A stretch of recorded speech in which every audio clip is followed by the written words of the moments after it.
My scary stories are real.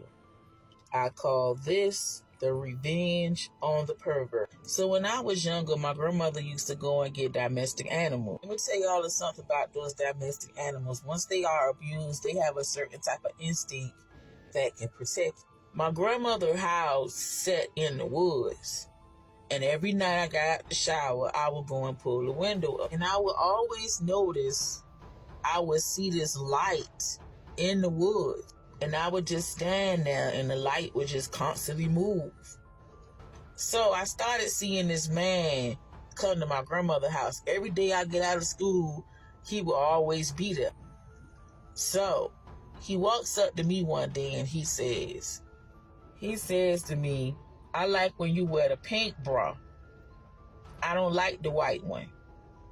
So I goes home and I tells my grandmother what the man says to me.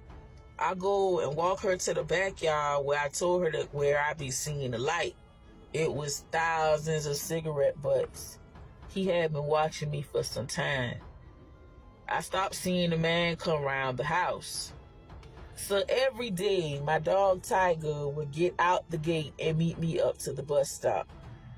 So this particular day, I said, you know what? I'm not about to be running after him when I get out of school. I'm just going to put the leash on him and just put him on the gate until I get home. On my way walking up the driveway, I didn't hear the Tiger bark.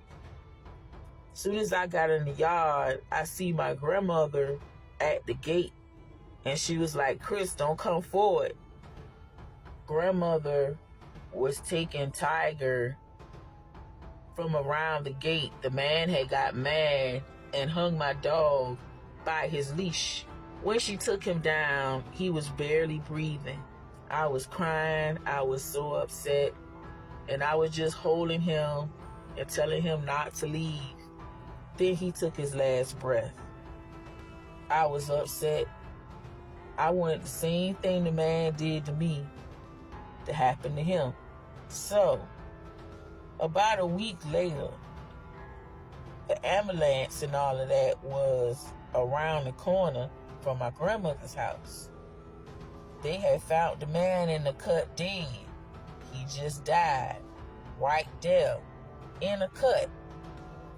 That night, I had a dream that I walked in my grandmother's yard and Tiger was back there and he was jumping on me and he was licking me and he was barking at me for the last time.